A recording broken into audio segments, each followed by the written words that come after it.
Okay, we're going to get into pulls. Books we're reading. Books we're reading, okay? First off, we're talking about comic books because you got to read your comic books. Comic books are awesome. Why do you like comic books, Ryan?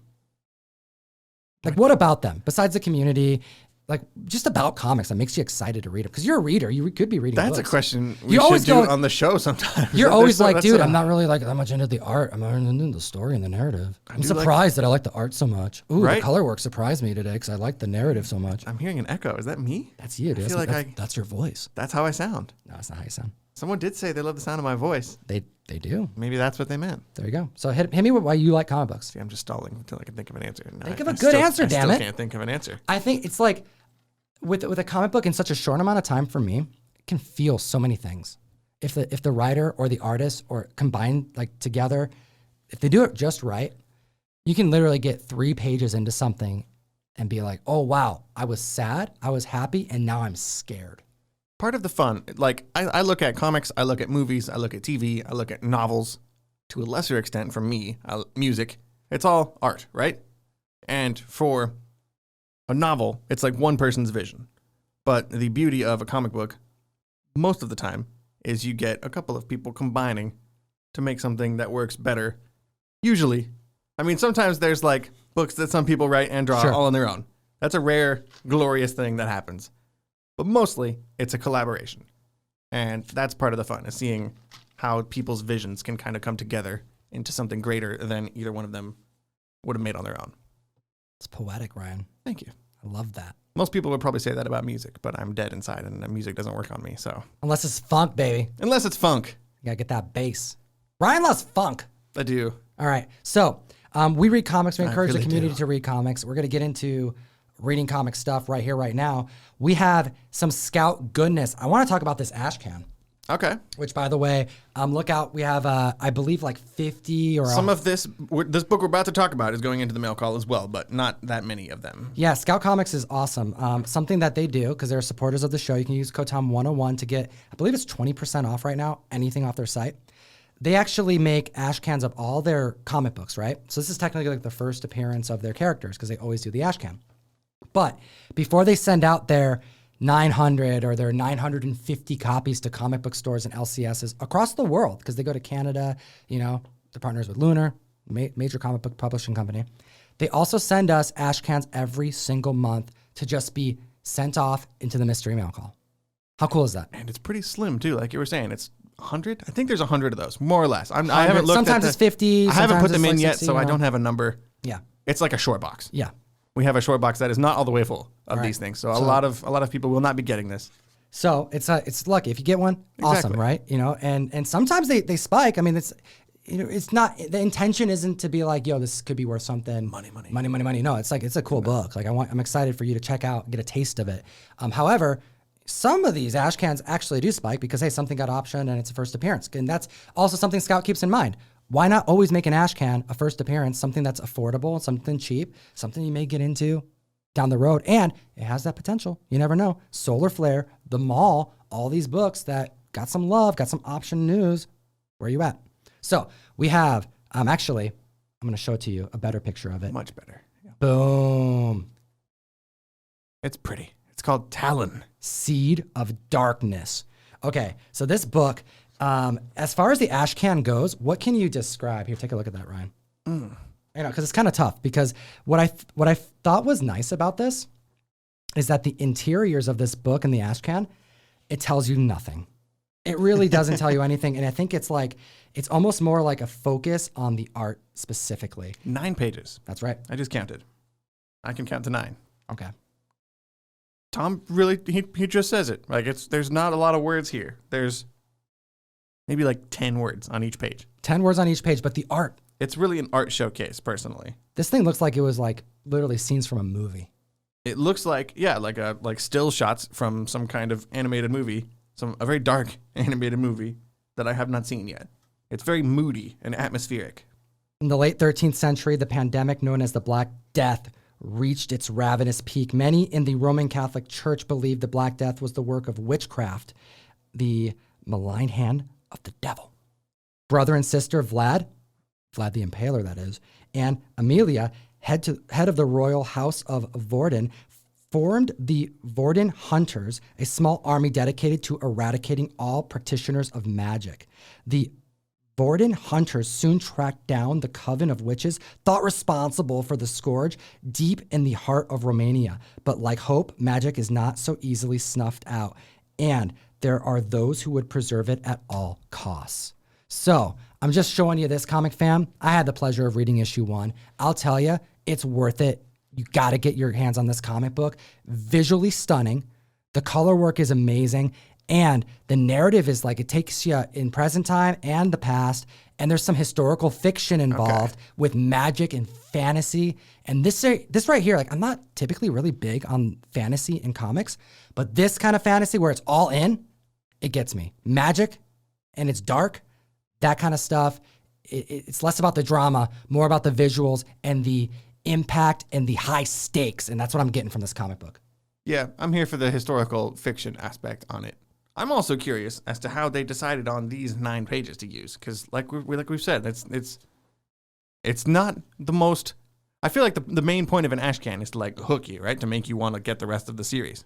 And for me, the main appeal of this is the way it looks, right? And it makes me wonder like how they choose which pages to include in the preview of a comic, you know? Well, when I read through issue 1, I kind of felt like I understood why they picked the pages they did. And I'm not going to reveal anything on the issue. However, when members get this in their mail call and they read it, I would love to hear your thoughts. Tag me on Instagram at Comictom101.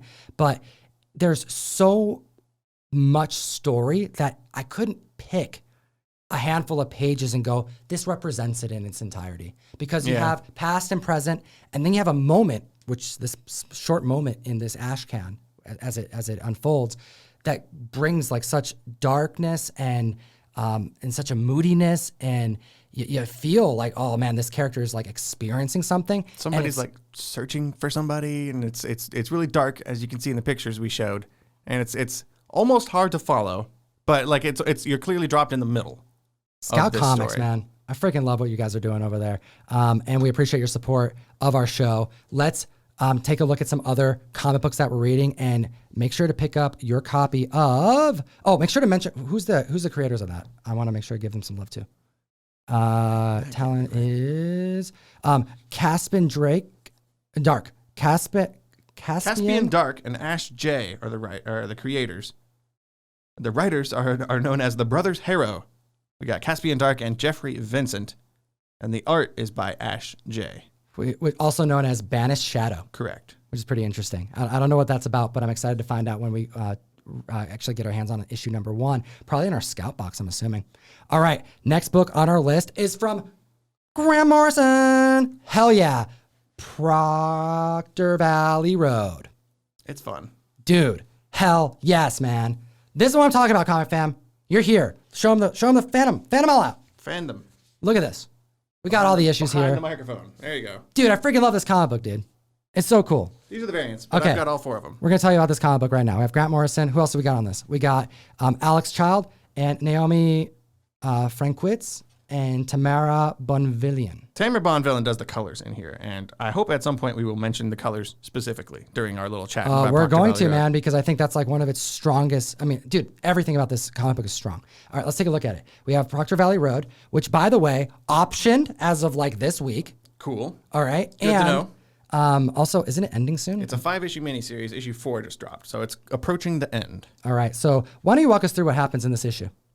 This issue is about a group of, as you can see on the cover, there's 4 girls here. They're like early teens, mid teenagers. They're high school. I'm getting some like Lumberjanes vibes. I'm getting some Paper Girls vibes to a degree. Right. Stranger Things, obviously. Things, yeah. This is set in the 70s, and Stranger Things is in the 80s. So when you get a sense of a group of young friends in an older time period, you kind of get that like summertime feel that, you know, that it's hard to explain, that like nostalgic childhood feeling that I get from this book. This is about a group of friends who are really excited to go to a Janis Joplin concert. That's right.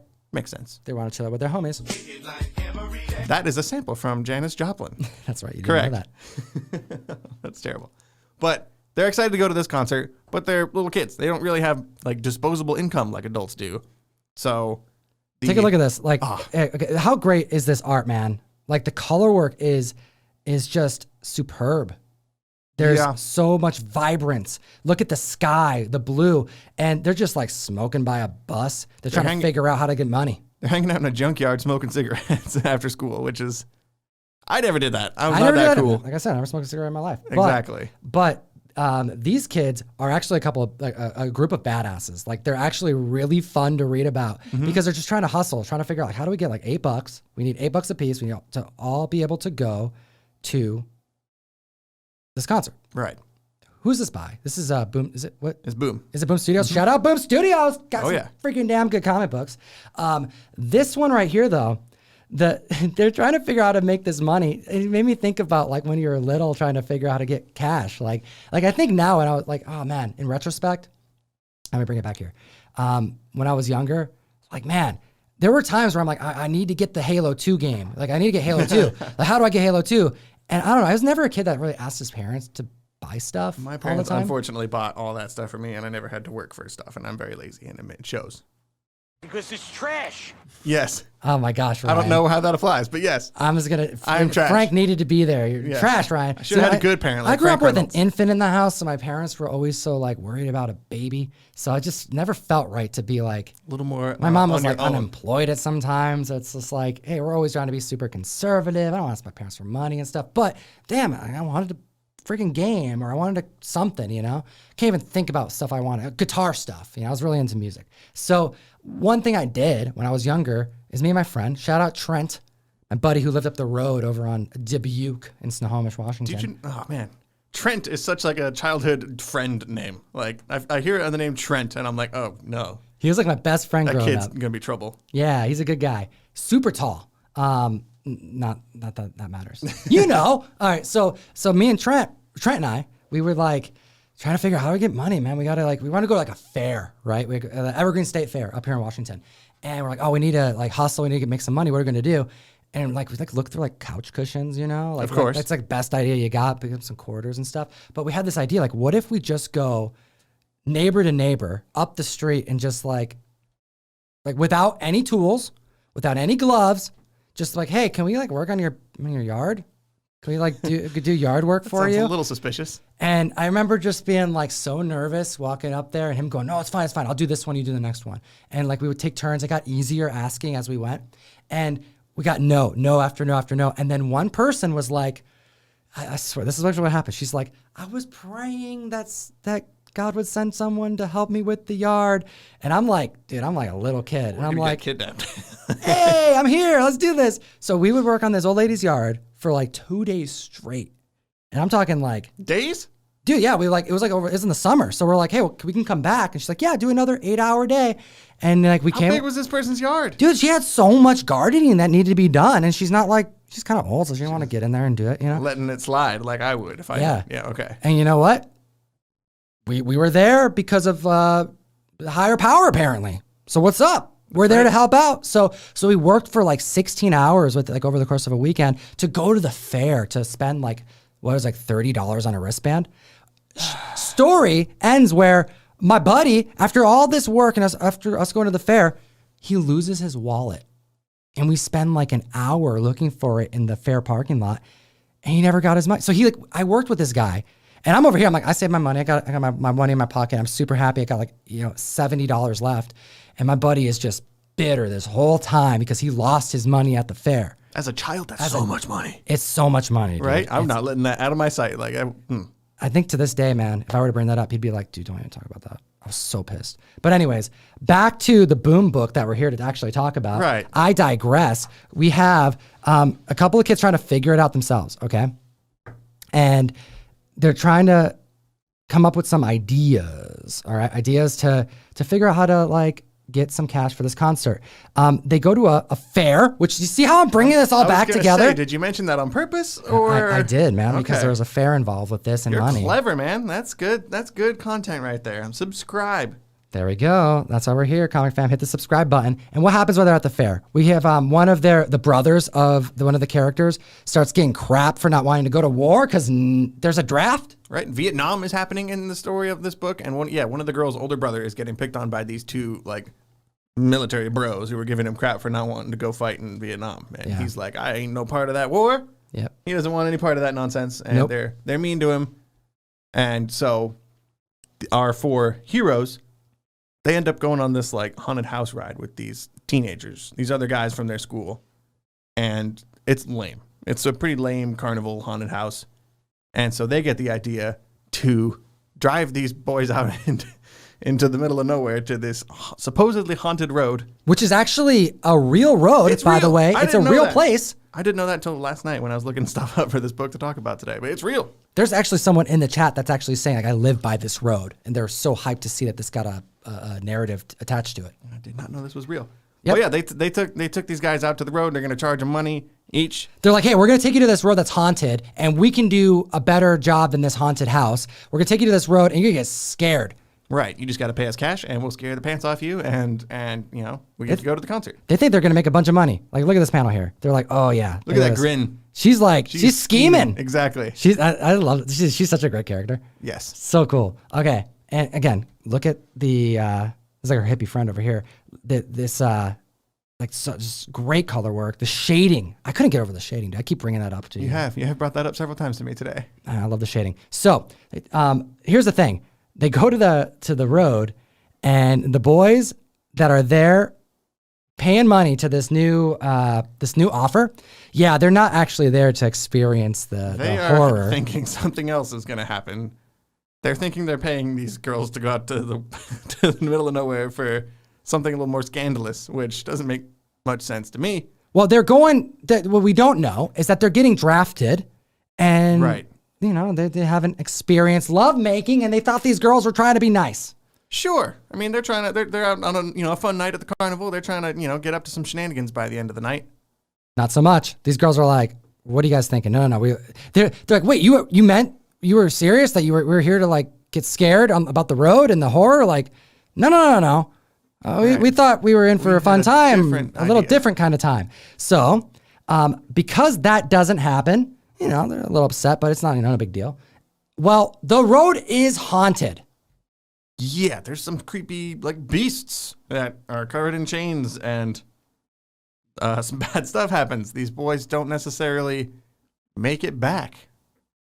The girls are driving the van, and in a moment of cowardice, not so brave. I mean, I would absolutely have abandoned anybody to get out of there. I would not be there in the first place because I'm reasonable.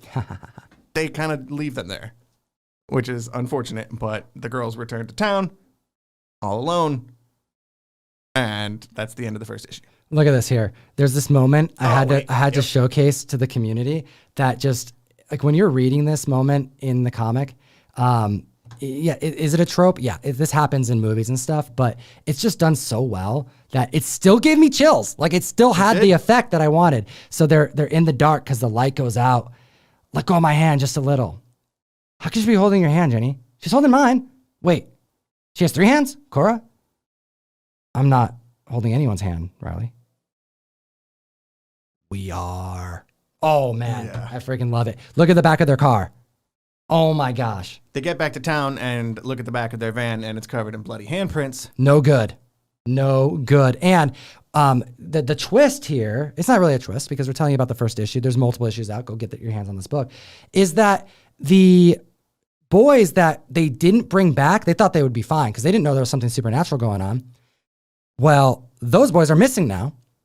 And because they were being drafted, we have now the military getting involved, thinking that these girls have something to do with them trying to get out of going to war. They're close to the border, so the theory is that they just left and they went to Mexico to avoid the draft. There we go. And now you see here this transition where they're getting blamed for possibly aiding these young adults from avoiding their duty that was demanded by their country.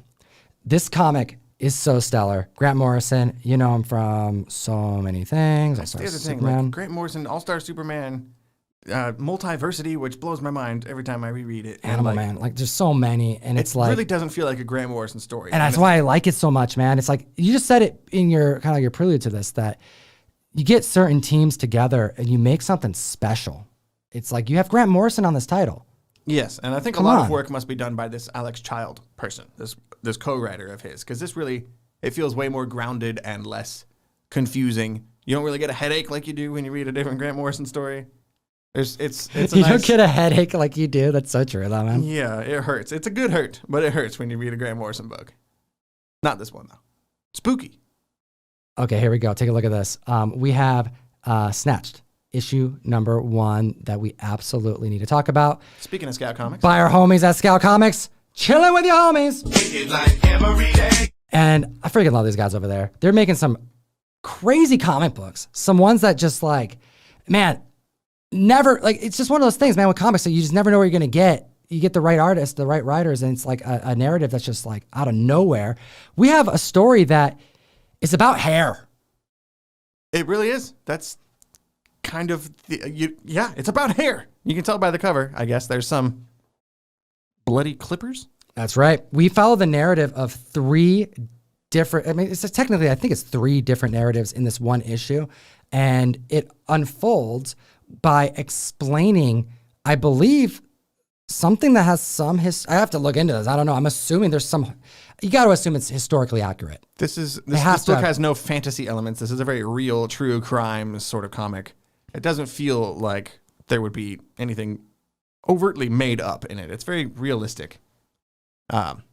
Snatched, by the way, written by Sheldon Allen and art by Mauricio Campatella. This comic book follows something that is like, man, the best way to put it, this is like oh my gosh. This is like Breaking Bad, but with hair. That's really is what it is. It doesn't sound that good. No, but it is really freaking cool. It's worth a shot. So we have an intro. We have what you would think is like a drug activity, like someone's making, this group of women, they're all making a drug. They're in a drug house and they get gunned down terribly. All right. Yeah, it's a pretty graphic way to open this book. That's right. But, you know what? Did I get the picture? I did. But they're cutting them down for their hair. And it is terrible. Yeah, it's pretty gross. It's pretty gross. But it picks right back up with a narrative that then follows the distribution of the hair. And then it follows the behind the scenes corporate activity about the production and distribution of the hair. We are looking at the underground drug trade, black market hair. The black market of extensions, of hair extension and hair weaves. This must exist, right? It has to exist. It's too too weird that it doesn't. Maybe we should have researched a little more. Probably. I'll be real. Probably. Maybe. But it's so wild. It's so wild to think that oh man, there's certain commodities that we wouldn't even think that could be looked at in the same type of realm as the drug trade. Sure. But it must have been. That people would go to the lengths of murder. The length? Oh, goodness. Right? I walked right into that one. You really did. Okay. So we have... really, I don't want to spoil too much about this issue because it's kind of hard, and no matter how well you describe the plot of this issue, it's going to come out sounding kind of weird. It really does. Sounding kind of weird. Does this not sound super weird? Right. All right. We have There's a few different characters you're following, and I was talking to you before about this, and it's it feels more like a TV show episode in the fact that you get several different characters starting their journeys, and what I can only assume is going to be more issues. This is definitely not a one-shot. There's something building here. Right. But this comic is bigger than a normal comic, right? There's 30-something pages compared to 24. Yeah, dude, Scout's doing a killer job because I was actually surprised to see that. It was a $4 comic book, right? Yeah. It's $3.99? Yeah, $3.99. Yeah, it's over 30 pages. Right. That right there is quality. Other companies would probably charge $5 for a book like this. But there's a lot here. So you get the introduction of all these characters. There's a guy who works at a shop who's selling hair to people who is very timid and meek, and he doesn't really stand up for himself. And he's getting married to this beautiful lady whose father's a gang lord or something. And there's all these plot elements and characters interacting with each other. I really like it. This comic might not be for everybody. Yeah, I definitely, it's definitely mature, obviously. Yes. We showed some pages on screen, and I had to pick these pages carefully because there's a lot of, really, it's just like what you would expect in like the drug trade. And when you read this comic, you literally are going to forget that it's about hair. You're going to start thinking, oh, they're talking about drugs, right? Right, that's what it feels like. Yeah, every part of it, from the mob stuff to the corporate, like, bad actors stuff, like with the lawyers and like, just like, it's very strange. But it's about hair. It's unique. It's very unique. One of the things I like most about this book. This would not have happened from any other publisher, I think. This couldn't happen on anything really other than comic books. That too. You know what I mean? I can't imagine them making a TV show based on this. Yeah, and to be able to tell like 3 narratives at the same time, you are forced to get to know characters way quicker. Yep. And this writer does that very well. You know, he's one of the things I kind of enjoy. I think a lot of people wouldn't like, but you know, you got to give comics serve different purposes, and they try to get you to think about different things. There's like no character that I like in this comic. There are no likable characters. There's no likable characters, but it's not a bad thing because it's not about a likable subject. This is like a very sad and horrific subject. People die in this book. There's a lot of death. Yes. There's a lot of death for hair. And even the guy I was talking about earlier, who's kind of like a weak little pushover guy, he's not really doing anything wrong. He doesn't kill anybody, but he's also not very likable in his own way.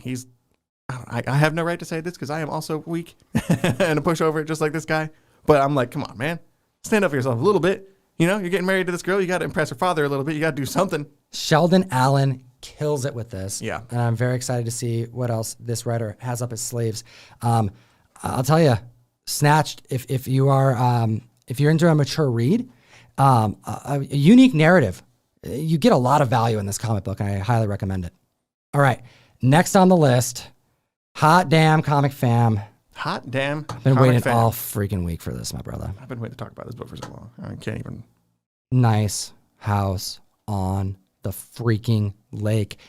James Tynion, the fourth. Before we even get into it. How does his brain work? I don't know. I have to imagine, because like he's doing so many titles. Batman, Joker, Department of Truth, Something's Killing the Children, Nice House on the Lake, Wind, which is completely out of left field. His schedule, comic fam, you got to put yourself in his shoes here. He has to wake up and go look at his calendar and go, what is today? Today I'm writing about Erica Slaughter. Okay. Then the next day, maybe he's like, I'll continue that. Or, nope, today is Wind. Oh, nope, today is Nice House on the Lake. I have to write a whole new story. Sure. I don't know how it works.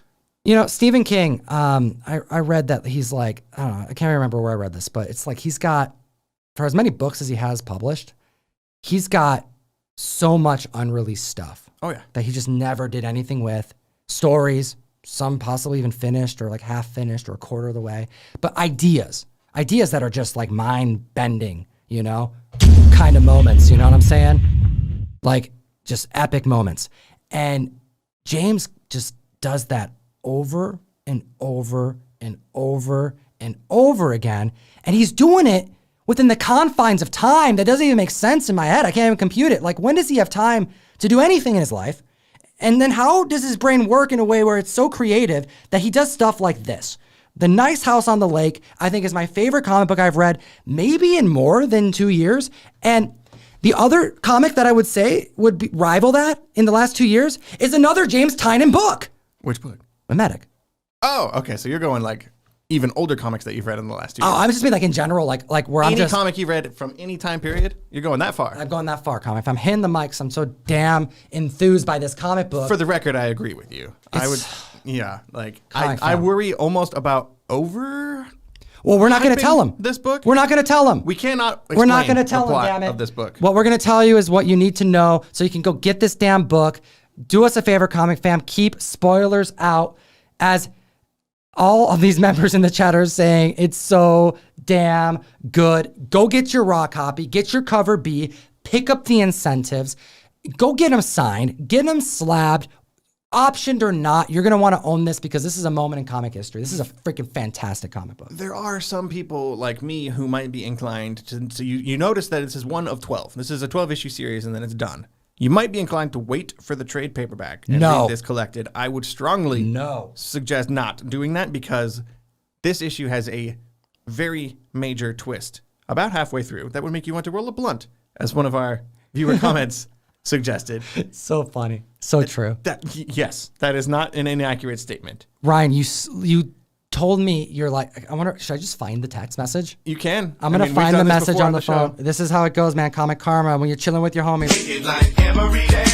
Anything can happen. I'm breaking out my cellular device. So this was on Tuesday, last Tuesday, when the books come in at the comic shop, and I'm bagging and boarding them for the following day when they go on the shelf. I've been waiting for this book all year since it was announced. I might have slowed down a little bit and maybe have read this book while I was supposed to be working bagging and boarding. I'm very sorry, Russ, but I read this book in the shop, and I texted Tom, and I texted Russ. Holy effing shit, dude. Nice house on the lake. That Tynan book. Holy hell. I'm in, bro. And dude, there's like 7 N's. Okay. Ryan doesn't type like this. No? You don't. You don't get like hyped when you just text me like very grammatically correct. Thumbs up. Thumbs up, right? Short and sweet, man. This is what he said. I'm like, awesome. F yeah. Because it's James. I'm like, I'm always hoping it's awesome. He says, dude, I haven't even finished. I'm a little past halfway. There's this like twist out of nowhere. And I had to close the book and just freak out. That right there is what comic books are about. We have a start. We're going to give you a taste. We're not telling you anything that's going to ruin the book. If anything, it's just going to push you over the edge. We have a character named Walter who meets a lady at a bar, and all he wants to talk to her about is one thing. How do you think the apocalypse can happen?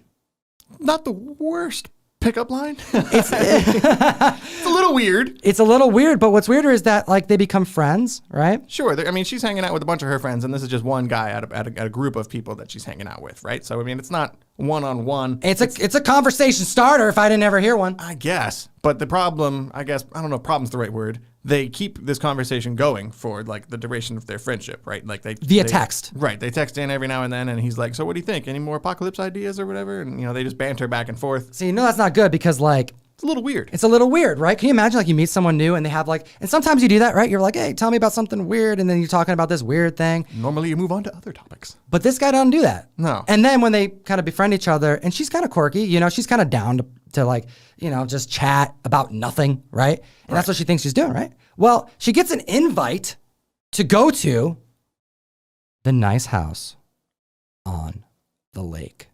Right. This guy's got access to a really cool house, and he wants to invite 12 friends to hang out for the week on a cool vacation in this really, really, really fancy house, by the way. The art, you got to give credit. Not only is James Tynan a good writer, go back. I want to see the artist. It's right here. Alvaro Martinez Bueno.